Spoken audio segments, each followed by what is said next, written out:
Hello, this is Michael from the Board Games Chronicle.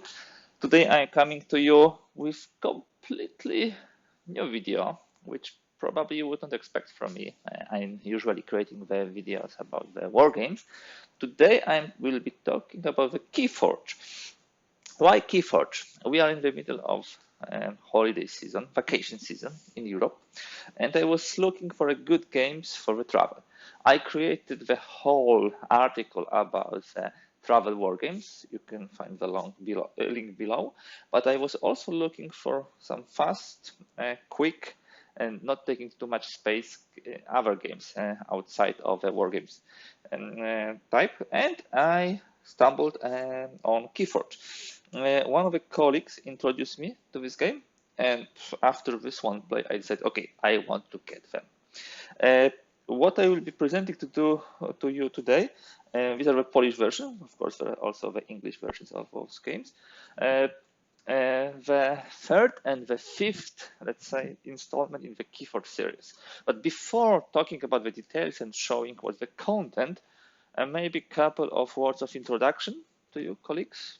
I think most of my viewers are war gamers, so it should be beneficial also to you to understand what the KeyForge is.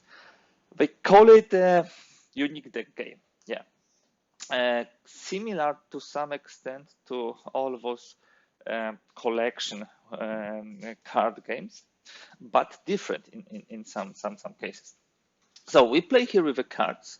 We have like 7 factions, and what is unique is that we don't buy the cards and create decks. No, we buy already the fully working decks. So, for example, you want to play the KeyForge, you have to buy the starter set, 2 decks, and you can play already. And what is very important is the designers and the developers created a unique algorithm, because what we have 7 factions. There is 350 different cards in a set, and now they are evenly distributed among those 7 factions. That means 50 cards per faction. What the algorithm does is chooses 3 factions out of 7, choose 12 cards per faction, and creates a balanced deck. And there are no 2 same decks in the world. This is the uniqueness of this game. Each deck is different. Of course, they are balanced. The algorithm is making sure that they are working more or less correctly, and there are synergies and so on. But in the essence, those decks are completely different, balanced, and you don't need to buy and buy to have a good deck. No, you can only buy 2 decks and still have a pretty decent set of cards. Okay, about those 2 installments.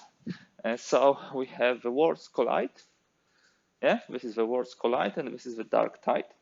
They are adding additional houses to the 7 initial. They actually swap them, yeah, because you can have more than 7 houses. So I think the Worlds Collide swaps 2 houses from the initial ones, and the Dark Tide swaps 1.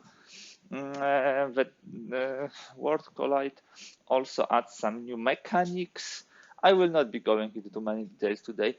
I think we will do a separate video where we talk about what exactly changes. For example, in the World Collide, we have 2 new houses. We have new mechanics like Exalt, Ward, Enrage. We have also some anomaly cards, which can be very powerful. In Dark Tidings, I really like the theme, so we are deep in the water. This was actually published in mid of the COVID. We have one of the initial houses replaced with unfathomable. Sorry for pronunciation. And what is interesting in Dark Tidings, we'll have an Evil Twin decks. Evil Twin decks would be the decks which are very similar to decks which are already created, but all the creatures in those decks will be the evil twins to the creatures in the original decks with some additional stuff and additional ability. Okay, I think enough talking. Let's see what such a starter set gives us. Okay, and I also wanted to have those boxes because I wanted a space to keep all the text. So the rule book is not overly complex, definitely not for a wargamer. Then we have some components. I think these are the hits, these are the keys which we need to forge, so on and so forth. We have some additional things here, these are the chains. Then we have two player mates. We can use them or we don't have, it's not compulsory, but this is how does it look like.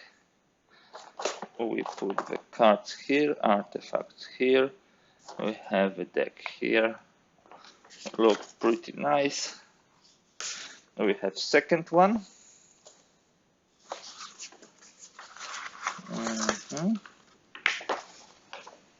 For the second player, beautiful.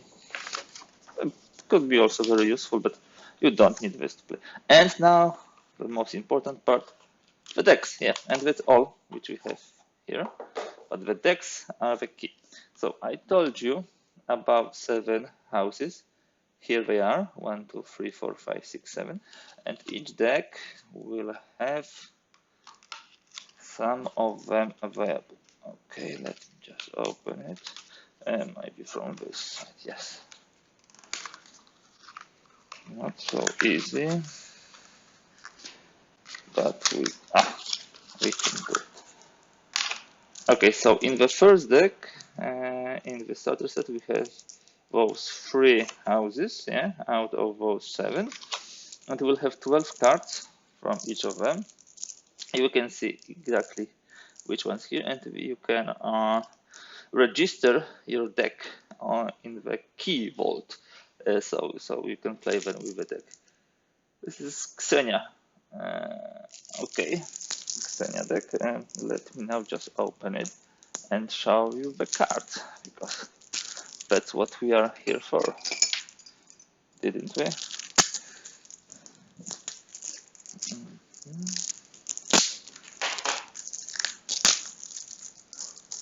Good. Yeah, the deck has the 3 houses which are inside and also the name. This is the reference, and now we have the cards for this particular house race. Okay, so we have 3 parts of our deck. Each of those houses plays completely different. Here, for example, the strength, they have some armor, some of them are actions, some of them are creatures. Action, action, action, creature. Yeah, like this. We would need to read through the deck to understand what they are doing, how they are working, how they interacting. But that would be the first deck, and let's see what second deck we have here. It's really interesting. Okay, our second deck, let me just open it.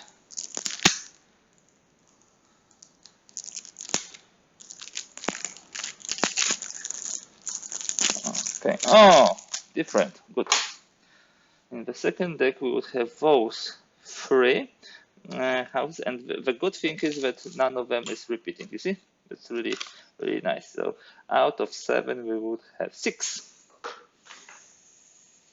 And that deck is Fedor. And yes, this is different houses. Oh, sorry, 1 is repeated. Of course, I overlooked that this 1 is repeated, but still we have 5 out of 7. Good.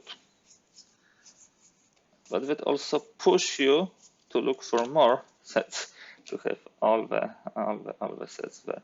So as you can see, now we have 3 more. and you can buy and collect more and more. And of course, because it was such a good sale, what Michal did, Michal bought some additional KeyForge decks. Each of them was like $1, so why not to get them?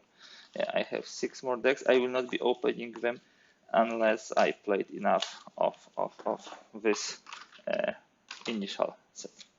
Let's have a brief look into the Dark Tides.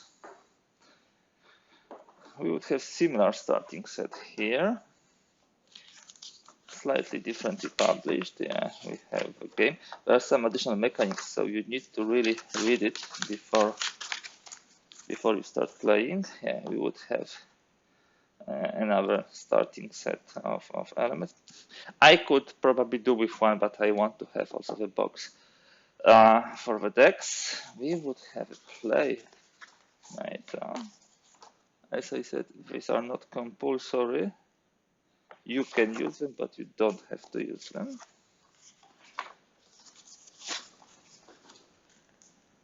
Yeah, beautiful. And of course, the most important, the decks. We are getting to decks. We are slightly differently packed. Let me have a look inside. Here are the houses again. One of them, this is replaced by this new house. Yeah. And this is what we'll get here again, this house. So it's the house which is really common, but we have also that house. Sorry, I don't know the names yet of all those houses, so we'll not be able to tell you exactly.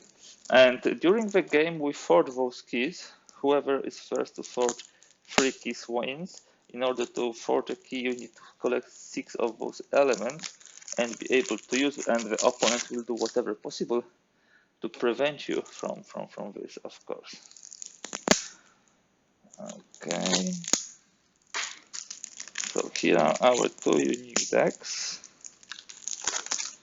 to start playing with the Dark Tides. Okay, we would have some repetition with some twist to this, with this house. We have always the cards, but of course, even if we have a similar house here and here, we have like 50 cards out of those houses, and only 12 of them are chosen for the deck. So it doesn't mean that we would have something similar. The low and high tide are very important cards. They will be impacting some of our mechanics in the game. Yeah. So we have a lot of interesting stuff here. Good. I really like it. Let me put it here. Okay. Of course, we have only 2 decks, and I would not be myself if I would not buy more. I have like 4 more decks. These are the deluxe ones. There were no regular ones. So I would have 6 for Dark Tidings and 8 for the Worlds Collide. I think enough for a long time of fun and joy. With this, I would like to wrap up for today. KeyForge, I hope it will be a great game for my travels, for the vacation time. Also maybe later on as a filler, but now I would like to have a games which I can take with myself and simply play them whenever I have a wish, being outside, being in the planner, being on the bike, and so on.